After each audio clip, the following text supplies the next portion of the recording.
Assalamualaikum warahmatullahi wabarakatuh. Kawan dan saudara mara semua, jumpa lagi dengan channel Rashid Lover. Jadi hari ini saya bersama sahabat saya, kawan dia kecil juga. Siapakah beliau? Neko Wesa Oil. Neko Wesa Oil. Dia sudah panggil Neko Ya, Neko.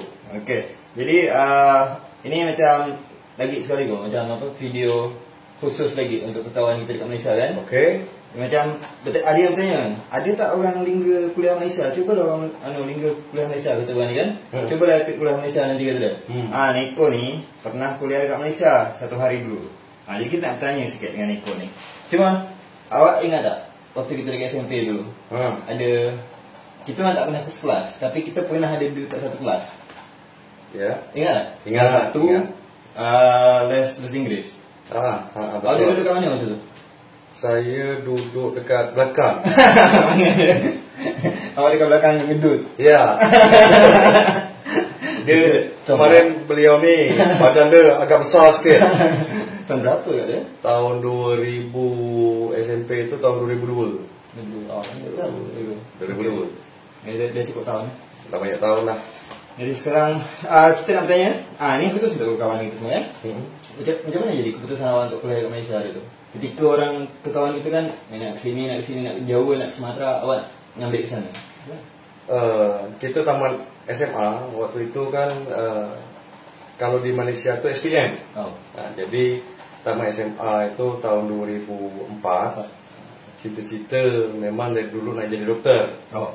Memang cita-cita nak jadi doktor, nak mengabdi untuk seluruh rakyat dan masyarakat lah. Selesai tahun 2004, kemudian tes kedokteran di salah satu universitas, university, yaitu di Bandung. Bandung dulu kan, namanya Universitas Pajajaran. Lah tes apa semua, rupanya tak lulus. Unpad, jadi punyalah keinginan dan niat, bukan tak lulus dokter itu sebagai putus asa. Dan kami secara pribadi punya niat bahawa ada kesempatan mungkin dan peluang, akhirnya pergilah keluar negeri. Waktu itu langsung menuju ke Kuala Lumpur, Malaysia. Dari Bandung langsung menuju Kuala Lumpur, Malaysia, dari KL. Pada itu tahun 2004. Panjanglah cerita. Ya, kawan kita ada Akil. Tes kedokteran di Bandung, ada jumpa tak? Tak ada jumpa waktu tu. Akil ke apa? Tak ada jumpa. Tak ada jumpa. Dia tahan kat Bandung kan, dia kisah. Bandung Alhamdulillah. Okey, Akil, kau tengok video ni masih ingat ke? Akil, ni kakak video. Jadi Malaysia memang salah satu negeri yang di mana kalau untuk masakannya memang cocok lah dengan lidah kita, lidah Melayu. Dan satu lagi dia punya sopan santun bahasa, kemudian berbudi bahasa, dan yang lain-lain tu memang walaupun Indonesia dan Malaysia ini sebenarnya satu rumpun, tapi ada karakteristik, ciri-ciri negara, khas negara masing-masing. Pada waktu itu sebelum melanjutkan ke universiti di Malaysia, saya ambil bahasa Inggris. Ambil 1 tahun bahasa Inggris, belajar itu di British Council, pas tepat depan di Menara Kembar. Depan sekitar 500 meter lah. Tempat saya mengabdikan diri British Council untuk memperlancar saya punya bahasa Inggris kan. Dan ketemulah beberapa kawan di sana, dari orang Jepang, kemudian dari Nigeria, Korea, Bangladesh, kemudian betul-betul dari UK, London pun ada, Indonesia pun ada juga. Jadi kami dilatih betul-betul macam mana kita di dalam persahabatan itu, komunikasi lah yang utamanya untuk kita menjaga persahabatan itu. Jadi selepas 1 tahun di sana, saya coba untuk masuk UKM, Universiti Kebangsaan Malaysia, yaitu berada di Bangi, Kajang lah, Selangor. Saya kawan di Selangor. Kawan-kawan di Selangor. Saya tinggal di Malaysia itu pertama di Jalan Utama, di daerah Kajang. bersama sahabat dari orang tua saya kan, namanya Pak Taufik Kurang Manasim. Kemudian ada jadi sahabat orang tua saya, beliau Mucid Al-Bintani.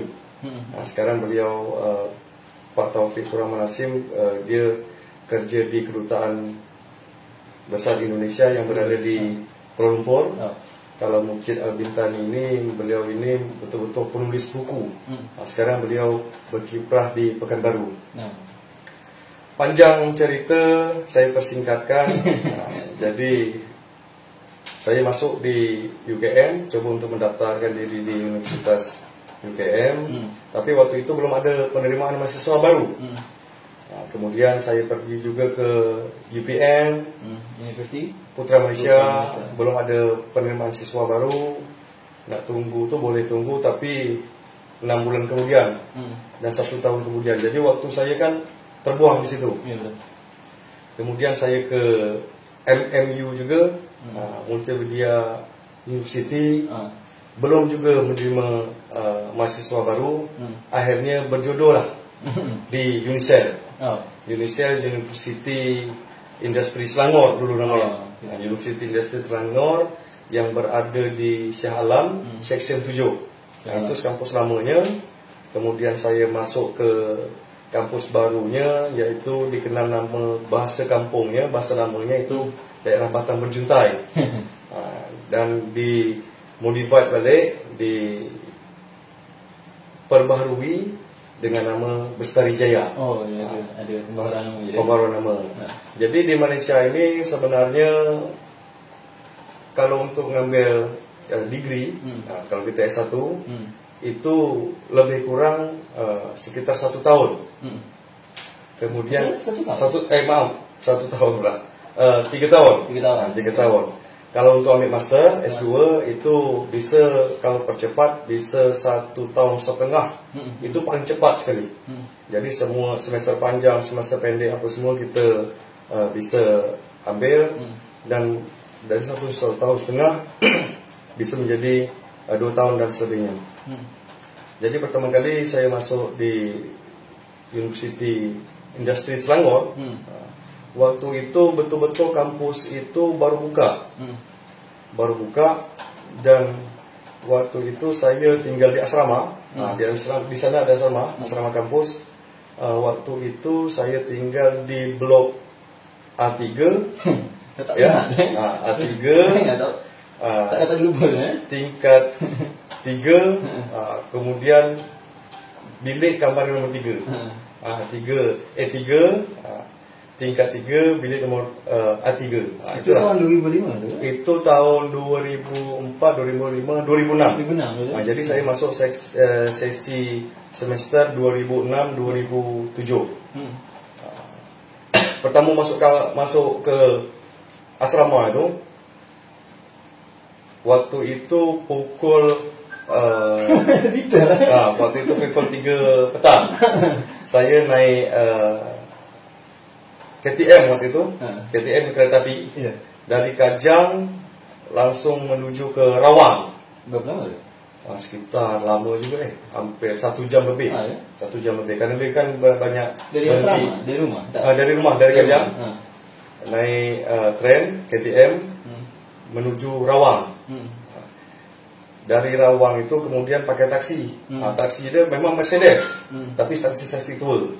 Dari Rawang itu menuju ke kampus itu banyak kerok-kerok lah. Dari Rawang itu jam 3 tepat lah saya sampai di asrama. Kemudian dari asrama saya buka pintu, wah, saya tak sangka juga kan. Rupanya asrama ada macam-macam di apartemen mewah. Dia ada meja makan, kemudian ada dapur, kemudian di belakang ada tempat sidai pakaian kalau kita jemur pakaian kan.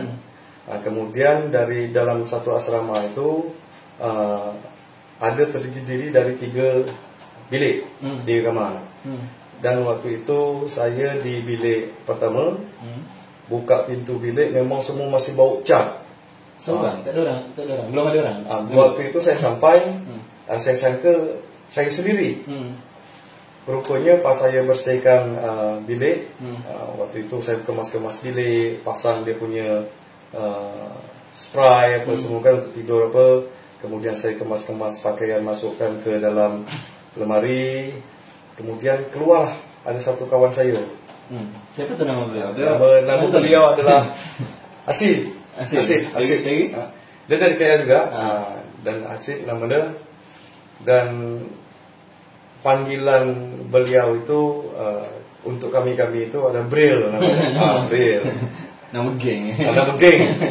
Jadi di dalam perkenalan kami yang cukup singkat, tapi bisa berkomunikasi karena kita kan dari Kabupaten Lingga, Tanah Melayu, jadi tak canggung lah kita berbahasa Melayu di Malaysia. Dia terkejut tak pertama? Pertama terkejut. Waktu saya kenalkan saya dari Indonesia, beliau tak percaya. Jadi saya bilang betul, tapi kenapa bahasa Melayu kan? Waktu itulah keeratan persaudaraan tu dengan sekejap bisa menjadi erat. Macam mana pun satu bahasa. Satu bahasa lebih cepat. Berbual-bual lama, bercerita tentang tempat kita ya, Kabupaten Lingga. Kemudian datanglah seorang kawan saya balik dari kelas, waktu itu balik dari kelas. Namanya adalah Muhammad Azri bin Ismail. Lengkap kan? Nama beliau Muhammad Azri bin Ismail. Jadi kawan. Dia lengkap dengan apa? Dengan pukul berapa? Dengan nama. Jadi kan ketikanya satu kejadian yang telah kita lalui itu kan tetap masih ingat di memori ya. Terutama untuk sahabat-sahabat yang betul-betul selama ini berkesan lah di dalam hidup saya. Susah, senang, gembira, duka semua sudah kami lewati bersama-sama. Jadi beliau ni tadi orang? Beliau tadi orang Malaysia juga, dan dia kalau dia tinggal di Keramat. Keramat daerah Selangor juga, daerah KL. Kemudian dia tinggal di Jalan Enggang Timur nomor 10. Rumah situ, dan sebelah bukit sana ada tempat pemakaman lah untuk kita orang-orang Islam kan. Yang lama yang baru. Yang lama dan yang baru juga ada situ. Jadi waktu itu dia balik berdua, Muhammad Azri bin Ismail bersama Pak Den. Pak Den itu nama panjangnya Muhammad Izzuddin bin Osman.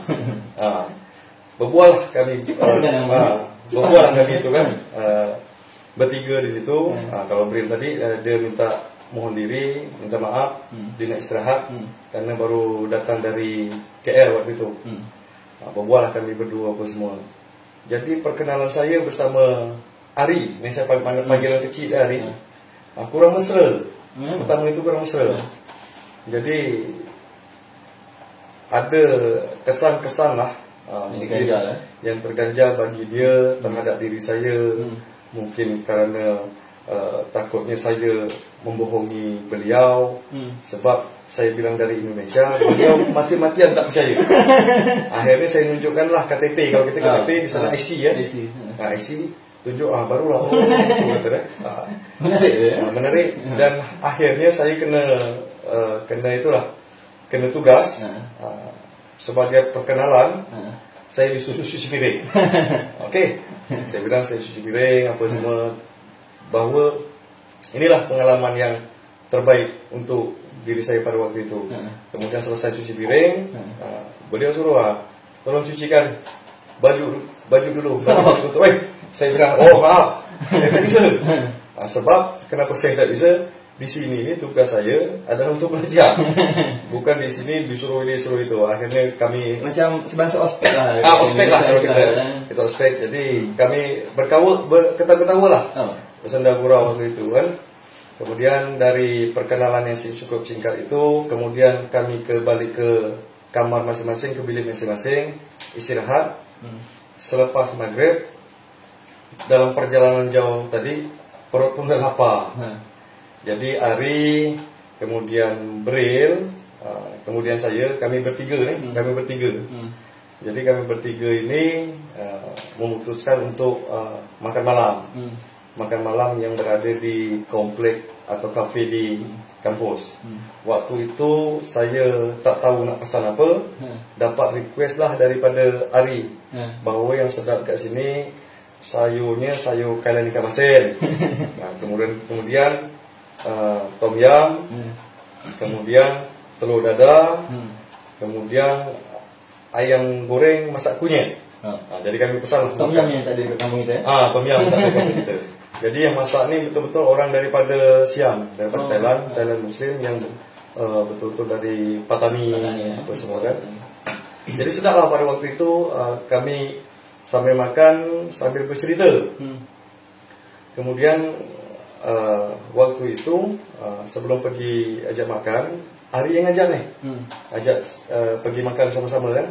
Jadi ketikanya kalau kita di tempat kita, kalau orang ajak makan berarti wah. Tak perlulah buat duit kan gitu. Dia dah melawa kan. Dia dah melawa, tak perlu kita buat duit kan. Berarti ditraktir ya.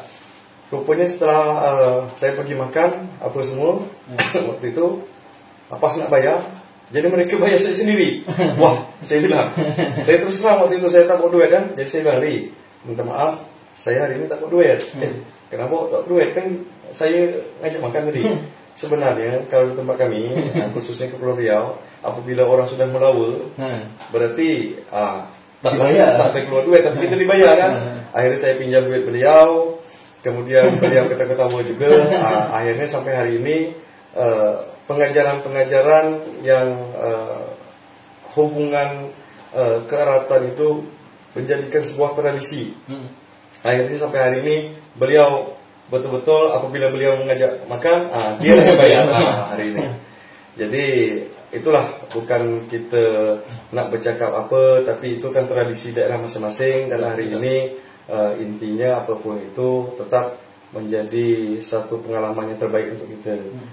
Kemudian habis makan itu semua kita pun istirahat di waktu malam hari. Kemudian besok saya pergi ke kanseleri.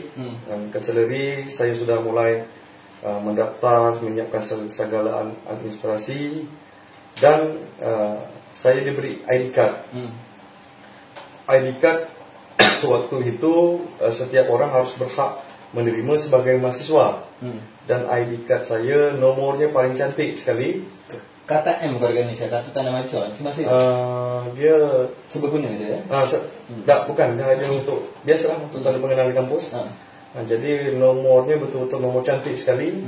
6849 6849 satunya 8 kali. 6849 satunya 8 kali. 11111 sampai 8 kali. Karena saya salah satu termasuk dari foreign student, student dari luar. Saya waktu itu bukan saya sendiri, ada kawan saya daripada Brunei, namanya Farid waktu itu. Dan panjang lebar akhirnya saya pergilah ke kampus, tempat saya akan melanjutkan segala pelajaran. Dan waktu itu saya sebenarnya nak masuk jurusan IT komputer. Cita-cita memang nak jadi hacker lah. Hacker yang terkenal kan. Jadi hacker yang terkenal ni bukan hacker untuk membuat sesuatu yang tidak baik, tapi hacker yang terkenal untuk membuat salah satu software. Ketikanya ada hacker yang jahat, kita menjadi hacker yang baik untuk membuat antivirusnya. Itu cita-cita dulu. Hacker, kalau yang jahat tu cracker kan? Cracker. Jadi sebelum saya masuk kuliah di S1, rupanya di Malaysia ini kami sebagai pelajar luar negeri itu tidak bisa langsung masuk ke S1-nya. Dia harus menjalankan program studi untuk foundation dulu. Jadi kita sudah tamat SMA, selesai tamat SMA, seharusnya kita masuk ke universitas langsung ambil degree S1. Tapi bagi saya untuk pelajar luar negeri, kita tak bisa masuk S1 dulu. Jadi seakan-akan kita kembali ke SMA balik, ke kelas 3 SMA balik, untuk penyesuaian. Ketika lulus di foundation, berapa lama? Foundation itu 1 tahun. 1 tahun baru kita sudah lulus itu, baru kita boleh melanjutkan ke tingkat yang degree yang kita ambil, untuk S1 kita ambil. Jadi selesai itu selama 1 tahun, kemudian saya melanjutkan program studi di jurusan Bachelor of Science Computer, SciComm. Lari ke komputer juga. Lari komputer juga. Jadi saya rendah hati lah jadi. Itulah yang menjadikan pengalaman dengan beberapa orang lecturer. Ada kalau di foundation tuh saya punya lecturer tuh Miss N, dia beliau nengok. Miss N. Kemudian ada Korwan Lee, orang dari Tionghoa. Kemudian ada juga Tuan Haji. Kemudian dan lain-lain lah. Itu kalau untuk di foundation. Ringkasnya macam sedap tak suasana dekat kelas ni. Macam mana? Apa nama dia? Apa ya macam mahasiswa dekat situ lebih apa tak dibanding kita, macam lebih aktif dekat dalam kelas daripada kita untuk lingga lah senang kata. Yeah. Kalau kita misalnya bukan berarti kita tak aktif, kita aktif juga kan. Tapi awak kan kita pernah bersekolah dekat lingga. Lepas tu ke sana macam mana rasanya? Ada tak yang awak rupanya macam ni suasana kelas dekat kampung orang, dekat negeri orang macam ni? Ada tak rasanya? Ada terkejut? Jadi kan saya kan tak pernah nih masuk belajar sebagai mahasiswa di Indonesia. Jadi tak ada perbandingan. Tidak ada perbandingan yang itulah. Tapi ketikanya masuk di salah satu universiti di Malaysia, betul-betul ini rupanya menjadi seorang mahasiswa dengan yang dia punya tempat duduk tu, kita duduk sendiri, ada bangku-bangku yang lipat itu, kemudian ada AC, aircon, aircon. Jadi betul-betul ada projektor dan macam-macam lah. Jadi betul-betul di Malaysia ini kalau untuk pendidikan betul-betul kita dididik ketikanya kita menjadi seorang pelajar. Macam mana kita dididik sebagai seorang pelajar. Tidak ada kesan main-main atau apa. Dan saya terus terang sering terlambat datang kelas kerana rumah saya itu jauh 7 km dari universiti. Itu macam maklum tak dekat situ? Lecturer maklum atau? Lecturer ada yang strain juga, ada yang betul-betul disiplin, ada yang betul-betul lecturer yang memaklumi. Tapi hari ini banyaklah dari saya punya lecturer, dosen-dosen, yaitu Encik Syakiran, Encik Fauzi, ya, yang betul-betul pada hari ini dia memberikan satu ilmu yang bermanfaat bagi saya, sehingga saya bisa menjadi hari ini sebagai seseorang yang mengabdikan diri kepada rakyat dan masyarakat, khususnya di Kabupaten Lingga pada hari ini. Itu. Selepas awak tengok suasana dekat Malaysia, sebelumnya ada di Malaysia ni, ada tak awak pergi dari Kuala Lumpur, Selangor? Ada tak pernah menuju ke Kedah? Ke Kedah saya belum sampai. Perlis saya belum sampai. Pulau Pinang saya sudah sampai. Terengganu saya sudah sampai. Pahang selalu. Negeri Sembilan selalu. Johor paling sering. Johor paling sering. Kemudian lagi satu, Kelantan. Kelantan. Jadi dari semua negeri-negeri awak tuju ni, kan awak tengok macam mana suasana dekat kota ataupun dekat kampung. Jadi terbayang. Jadi suasana di kota atau bandar, kemudian di kampung, itu kalau di kampungnya memang betul-betul persis. Macam kita ada rumah panggung, sebiji lah, tidak lari lah. Dia punya kegiatan pakcik, makcik, petang-petang tu nyapu halaman rumah. Dekat Johor itu kan dekat Felda Seri Ledang tu Lepas tu kawan ambil satu orang tua Felda Seri Ledang ni, ambil satu orang tua dekat Kuta, suruh dia berbual berdua. Orang tuanya sebiji dah bahasa lain, apa adab pun tak ada lain langsung, betul-betul sama orang yang berdua. Lepas tu disuruh orang ni bercakap, betul tak dia ni dari Malaysia, betul tak dia ni dari Indonesia? Agak dia sama-sama tak percaya. Apa pula dia ni orang Kuta, apa pula dia ni orang Seri Ledang ni sama, kan? Ya. Jadi betul-betul bahasa kita sama lah. Yang tengok tu kampung di kampung. Terutama kalau saya sering pergi ke daerah Pahang, Pahang itu saya sering pergi ke Temerloh ke Mentakap dan Lancang. Abang Din orang Temerloh. Temerloh. Jadi kalau nak cari durian tu saya selalu pergi ke Lancang. Lancang. Di daerah kawasan Pahang. Kemudian dalam beberapa negeri di Malaysia yang berbeza bahasa. Kalau bahasa Kedah itu air penyebutan tu ayak. Ya. Kemudian kalau bahasa Kelantan menyebut hujan tu uje. Dan lain-lain sebagainya, menjadikan diri saya peribadian pada hari ini tertariklah untuk belajar berbahasa negeri di Malaysia, di setiap negerinya. Beragam bahasa. Baik. Ya. Dari semua pengalaman itu, dari kampung ke bandar, dari beberapa tahun dekat Malaysia. Akhirnya, ketika awak dah katakanlah menuntut ilmu dekat negeri orang, balik kampung, kira-kira apa yang awak terbayang yang awak dapat serapkan dari luar sana ke sini? Apa yang yang dari luar sana? Jadi saya walaupun hari itu sebagai seorang mahasiswa di universiti, saya nak memiliki pengalaman yang lebih dalam artian untuk mengambil sebuah pendidikan yang artinya bisa kita terapkan di kampung kita. Dan alhamdulillah pada hari ini segala sesuatu yang menjadikan pengalaman dan pembelajaran saya di universiti bisa saya terapkan untuk Kabupaten Lingga, khususnya pada hari ini untuk rekan-rekan sahabat saya. Macam mana ketikanya teknologi setiap hari, setiap bulan dan setiap tahunnya ini semakin maju.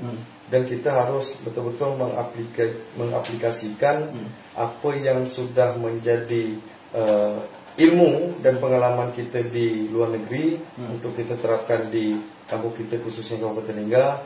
Yaitu beberapa kawan-kawan saya ajak kita membuat suatu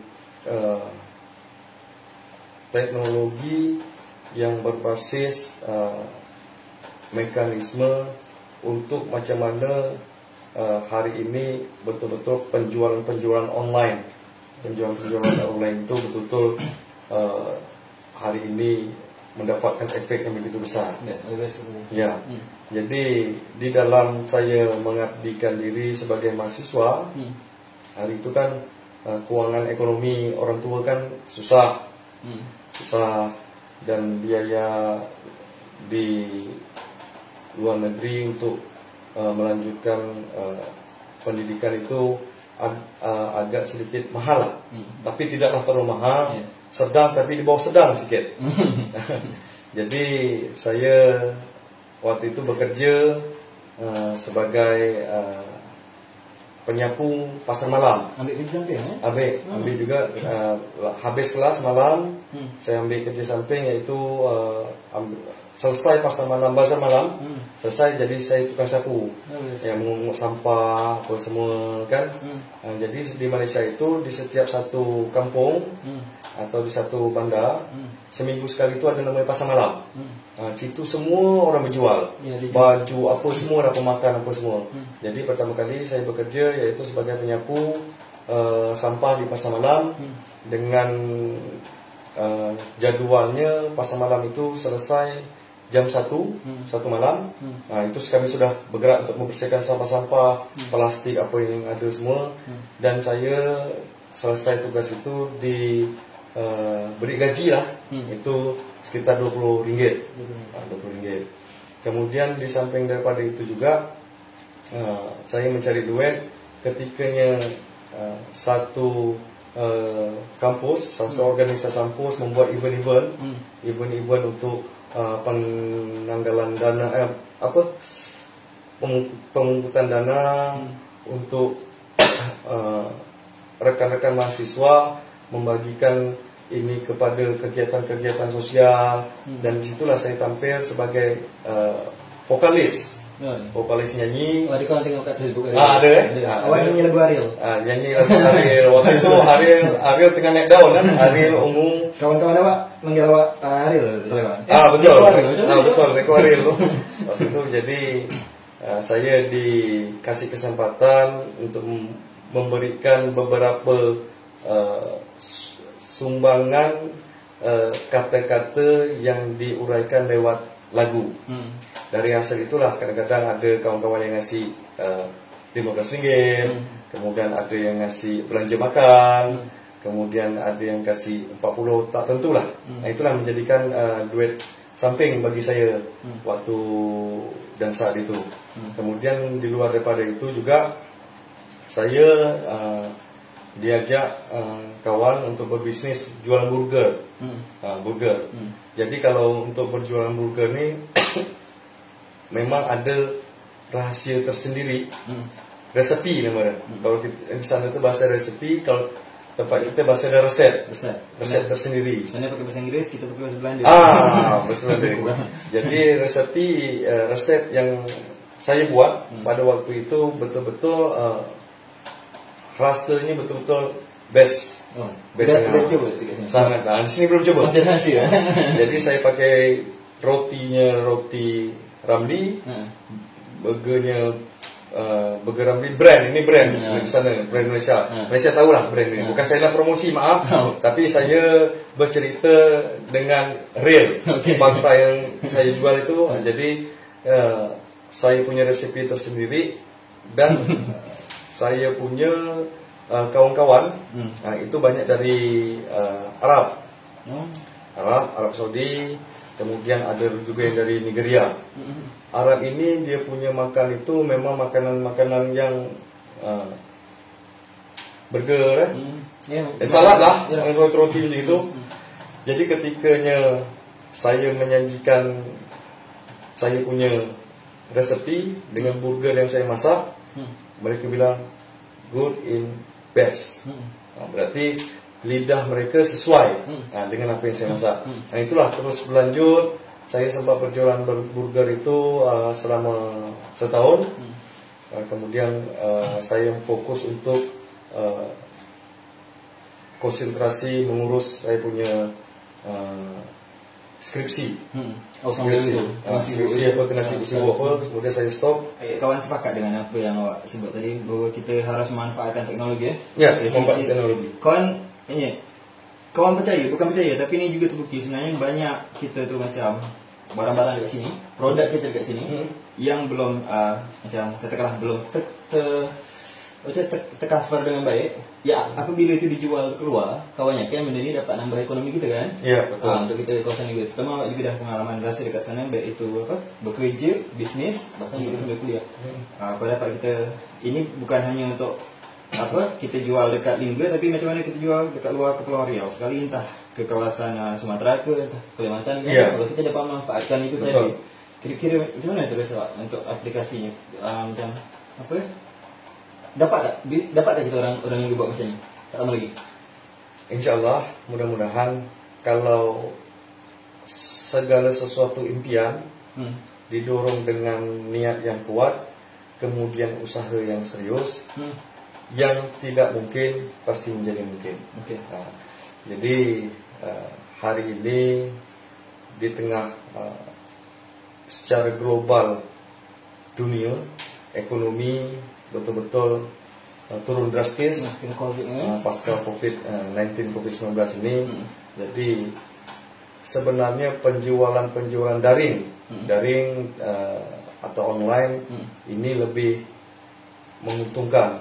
Karena sesuai dengan protokol COVID kesehatan kita harus mengatur jarak dan lain-lain sebagainya. Jadi saya rasa ini bisa diterapkan. Perlu ada anak-anak muda yang hari ini betul-betul kita arahkan agar sesuatu sistem yang dibentuk, khususnya sistem dalam bidang IT, untuk mengembangkan perlu orang yang betul-betul kita didik secara mendalam agar aplikasi yang kita buat bisa menjadi sesuatu yang lebih bermanfaat dan lebih menguntungkan, khususnya untuk wilayah kita Kabupaten Ninggau. Tepat guna ilmu tepat guna pada hari ini. Dan hari ini juga di Kabupaten Ninggau ada beberapa sistem yang telah dibangun, khususnya anak-anak muda kita di seputaran Dapur Singkep, kemudian di tempat-tempat lain juga mereka sudah menunjukkan ada satu niat, walaupun itu sistemnya menggunakan media sosial yaitu Facebook, Instagram, tapi ini belum berbentuk satu sistem. Satu sistem, tapi masih berbentuk penjualan online melalui Facebook, Instagram. Saya rasa niat dan kesungguhan dari usaha ini ke depannya, apabila kita didik anak-anak pemuda kita pada hari ini ingin melakukan itu, mereka akan mempunyai satu sistem yang lebih baik lagi, khususnya untuk penjualan-penjualan secara online. Itu yang kita harapkan. Jadi macam ada pemuda pun dapat memanfaatkan macam pengetahuan yang sudah dia punya, dan juga ekonomi mikro dapat bangkit juga kan. Manalah tahu ni tapi konteksnya bergurau je. Manalah tahu nanti kita dapat berjual temusa sampai ke Thailand online. Macam mana temusa ni dimasak sehingga bisa apa, mana tahu. Tapi tu di masa hadapan nanti kan. Agaknya itu je. Itu aja. Itu aja macam kita bercerita tentang pengalaman awak selama di Malaysia tadi, juga cita-cita awak hari ini untuk Kabupaten Ninggau ni. Jadi dari ujung ke ujung lah kita, dari ujung Singkep sehingga ke ujung Semayang, memang macam mana kita berharap dapat maju. Dan semua yang dah merantau orang kita Ninggau merantau ke mana, sekarang balik kampung semua nak ambil. Ada pula video gitu kan sebut orang kita sekarang dah jarang merantau, kena alhamdulillah ada kampus dekat Pinang semua tak jauh merantau kan. Semua dah balik kampung semua juga sekarang. Beliau ni salah satu orang yang balik kampung juga. Jadi untuk masyarakat Ninggau mungkin macam mana pun dah rasakan dah mengenal awak juga dengan apa? Terima kasih. Apa yang selama ni 2014 menuju ke 2020. Jadi sebelum ada kata-kata terakhir, saya nak berpesan kepada pemuda, kepada pemudi, teruslah berkiprah, teruslah berkarya, tunjukkan kreasi dan kreativitas untuk generasi-generasi yang berikutnya. Jangan lupa usaha, niat itu penting. Pengalaman adalah guru kita. Kemudian gantungkanlah cita-cita setinggi langit, kemudian capailah agar itu menjadi sebuah pedoman hidup kita di masa-masa yang akan datang. Okey, sip. Okey, sip. Jadi kau nak nambah juga ya? Silakan. Jadi semoga berharap kita semua masyarakat Ninggau tak lupa dengan sejarah kita, lupa siapa kita, sehingga dapat lebih Ninggau akan dapat lebih maju apabila mengingat siapa kita dan siapa nenek moyang kita perjuangan macam mana. Jadi itu cita-cita saya dan juga cita-cita kita bersama, dan juga cita-cita abang Niko. Siap. Terima kasih. Terima kasih. Kita ucapkan kepada Niko. Jadi ni apa nama dia? Temu bual spesial. Temu bual spesial. Mantap. Baik, kita jumpa lagi di video yang lain. Salam dari kami Melayu Kepulauan Riau Indonesia. Salam sehat dan salam sejahtera untuk kita semua. Jaga kesihatan dan sayangi keluarga. Mantap. Salam satu Melayu takkan Melayu hilang ini ya. Assalamualaikum warahmatullahi wabarakatuh.